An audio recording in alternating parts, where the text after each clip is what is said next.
He's a GoBot living in a Transformers world. Welcome to Go Go KO.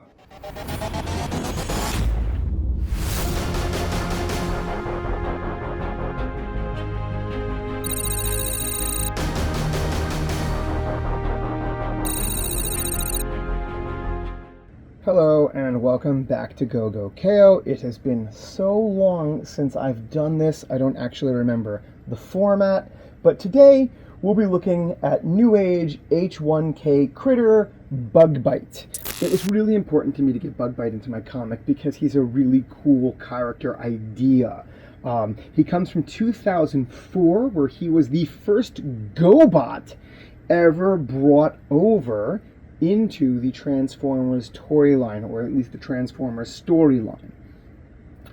I really love Bugbite. I wanted very badly to get him into my collection. He is the first GoBot ever brought into the Transformers storyline. So Bugbite began life as a GoBot, as the brilliant renegade scientist who was amoral. Sound like anybody we know? He's basically Shockwave in the GoBot continuity. He specialized apparently in adapting others' technology and advancements for his own use. So he is from originally planet Gobatron. And I just think that's hysterical. It's a crazy, fun idea.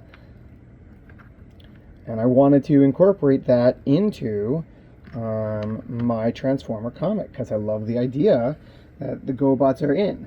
It was therefore very important for me to get this new age version of him because he is incredibly small.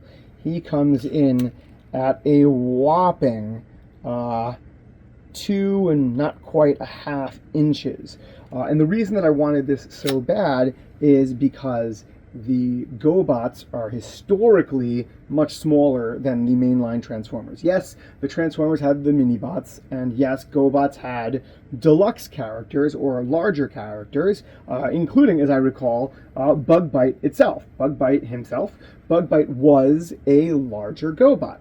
But by and large, for those of us who grew up in the 80s, when you think of GoBots, you think of Matchbox-sized toys, Matchbox car-sized toys, and when you think of Transformers, you think of you think of larger robots, because Optimus Prime, Sideswipe, Megatron, those guys were all bigger than your average Matchbox car. And the mini-bots, let's be honest, everybody assumed that the mini-bots were sort of bargain basement Transformers, which of course they were, which is why back in the day they never adapted Optimus Prime to be a core class. That wouldn't come till later when Hasbro realized they needed the same character at every price point to meet every fan's economic circumstances. And don't get me wrong, I'm glad Hasbro did. But back in the day, GoBots small, Transformers big, so if I'm going to bring Bugbite into my comic as a GoBot living in the Transformers universe, he has to be small. And small, this guy is. So as far as the original storyline that they adapted for him, as far as I understand, is the GoBot universe sort of was destroyed, possibly by the Renegades, and Bugbite came through in an effort to try to save Gobatron and ended up on Cybertron and is now trying to get Cybertronian technology in order to save Gobatron. And in my comic, the idea is he became a mercenary in order to get access to both Autobot and Decepticon technologies to see what he can do. And along the way, he decided our universe is so much fun, he's just going to hang around for a while, and he'll get back to his own universe when he's good and ready. There are many, many different stories that have incorporated Bugbite over the years. And I do not know them all, and I'm not going to bother learning them all, so that's cool. Actually, one of the things that really weirded me out was that when Hasbro put out Bugbite, who is supposed to be a Bumblebee clone, he's clearly in the Cliff Jumper mold, right? He's that Cliff Jumper sports car, not the VW Bug, and that sort of takes all the fun out of it, because Bugbite, he has to be a VW Bug. Also, I thought it was hysterical in the most recent War for Cybertron trilogy that ran on Netflix. I think in the second one, in Earthrise, they introduced Bug Bite, and of course, he calls Bumblebee ugly, which is ridiculous because they are exactly the same CG model. So I got a kick out of all of that, and it was very important for me to get Bug Bite in. So let's get into it. The character, as I said, is absolutely tiny. He is really well detailed. He's got that very cool, not the official Hasbro Mercenary logo on his chest, because for copyright reasons, we can't have the actual Mercenary logo, which is fine. This is evocative enough. He's got the very traditional Bumblebee gun, the Autobot Special, I like to call it. It's always got those out protruding angles in the front, right behind the gun barrel. That's pretty normal, looks like everything else. He comes with the traditional Bumblebee backpack, except I don't understand when or how Bumblebee got the backpack thing. I mean, when they launched the 2005-2006 reboot of the Transformers, that Bumblebee had the jetpack that was, the jet ski attachment that could then fit in and sort of gave him flight capabilities. And ever since then, as far as I know, there's been a Bumblebee with a backpack, but I don't remember there being a Bumblebee with a jetpack before that in the G1 continuity. I have watched all of G1. I don't remember every single episode very well, but I'll have to go back and check it out. So he looks great. He's got these deep red eyes. I think they're awesome. Of course, the New Age have made not just the Critter, but they've also made the Bumblebee version of this as well. That's in yellow without the chest markings, and he comes with the exact same accessories, and they are itsy bitsy. Be aware of it. So he's just a repaint of that. The accessories are quite cool. I feel like that's a very classic Transformers design for the jetpack, and it fits on his spare tire really nicely. It's really great. As a vehicle, he looks like this. He's clearly got the silhouette of a VW Bug. He looks really great. He looks good. The pieces don't fit together 100%, so, there is that. But again, for such a small character, he is incredibly good. The wheels are static. They don't actually roll. They're molded into the plastic. They're very thin, and that's okay. So let's do the transformation, because he is complicated to transform. So you've got to be aware of all the limitations that this guy has. He comes apart very nicely like that. He's just got one main hinge here, and everything sort of works around it. The back wheels fold into the torso really nicely. So that's going to get them out of the way. The arms pull out and, of course, have to reorient because they store in vehicle mode at right angle to how you actually want them. So you got to pull this out and then rotate it to fit. The roof of the car just bends over, and becomes the torso, of course, the typical Bumblebee fashion or Bug Bite fashion. Here we have his head, and in the back, all the kibble does shrink down. The wheels pop in, and that closes up, so it makes a much nicer little kibble backpack storage area. His legs are a little bit bizarre in that in order to transform him, in order to get him in, you have to turn his shins 180 degrees, but then turn the foot 180 degrees back. So I'll move this foot around 180 degrees and then pull the shin 180 degrees, and at that point everything is arranged correctly, and now we can fold the wheel in and put the remaining panel back. And of course you just do the same thing for the other leg. So just do that real quick. Okay, so all in all, he's a pretty good figure. He has okay posability. Let's get into it. In terms of posability, he is floppy loose. Now, I don't know that every version is like this, but mine certainly was. And he was loose like this from day one.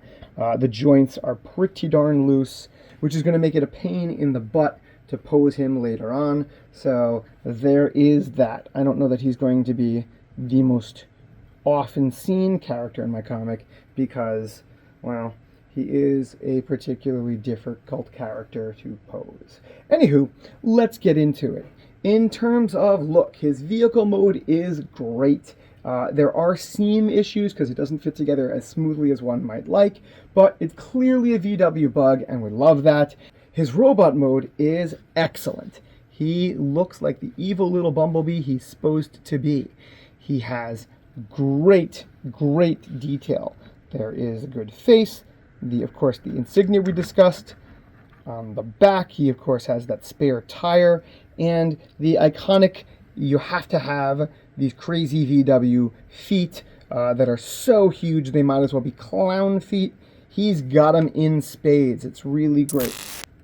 The accessories are awesome. You would not expect there to be a removable gun in a character this size, and adding in the little jet backpack is really cool. So I'm very pleased that they added those in. He is pretty darn good. I will give him a 7 out of 10 because those seams in vehicle mode, the not fitting together 100%, is a little problematic to me. In terms of transformation, he is great. He's got that very clever torso rotation where the back wheels get out of the way and store inside the robot. It's a really great idea because it helps hide sort of the vehicle mode when he's in robot mode, helps it be much more cartoon accurate. I love that look. I mean, cartoon accurate for as much as a non-cartoon character can have. So the transformation is quite clever. I am weirded out by the need to turn the shins 180 degrees and then the feet 180 degrees back, but it's not the only character that does that.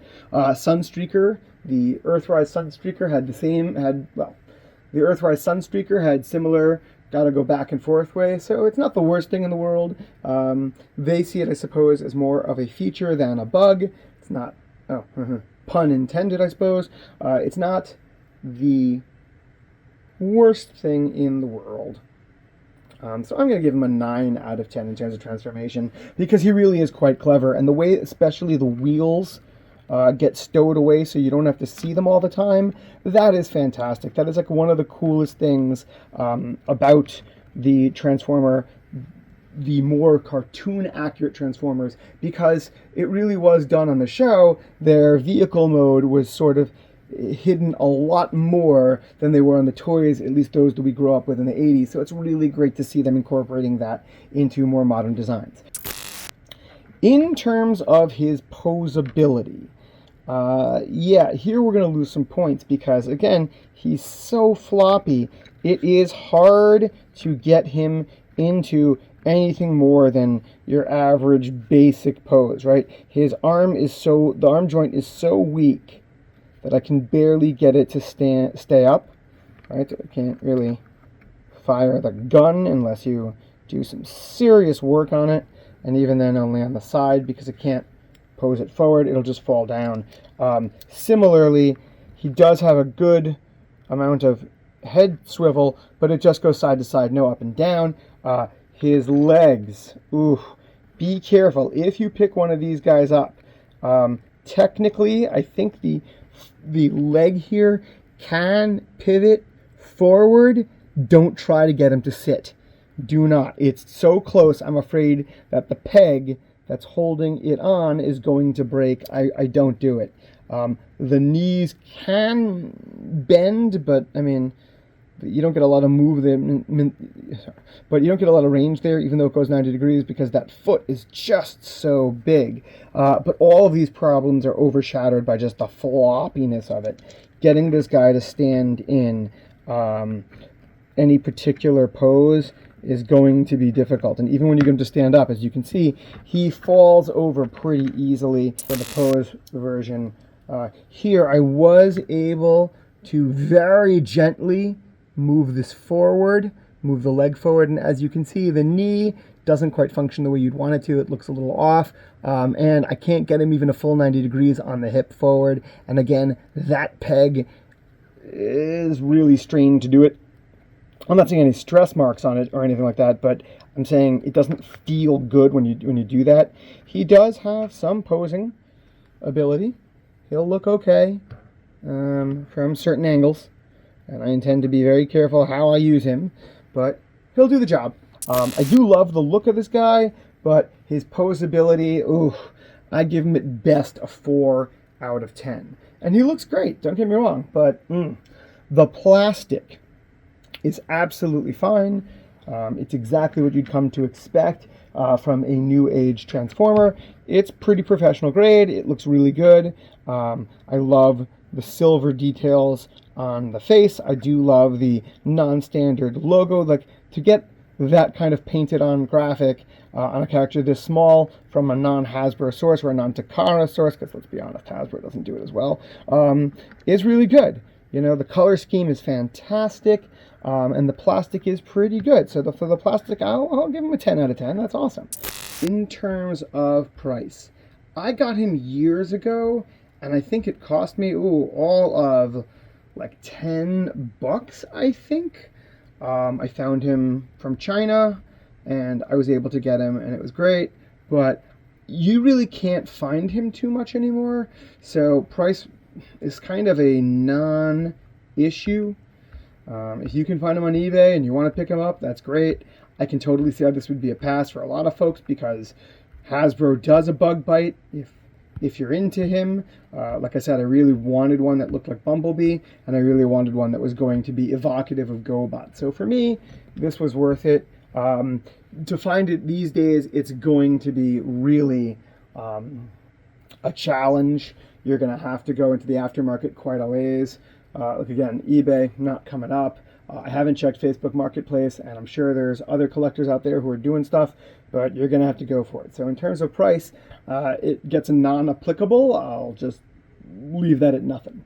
That's our review of New Age H1K Critter, the Bug Bite analog. Hope you enjoyed it. If you like this review, don't forget to like, share, and subscribe. It'll help the channel out now that I'm back. We will hopefully be posting more of these reviews as quickly as I possibly can. Thanks so much for watching.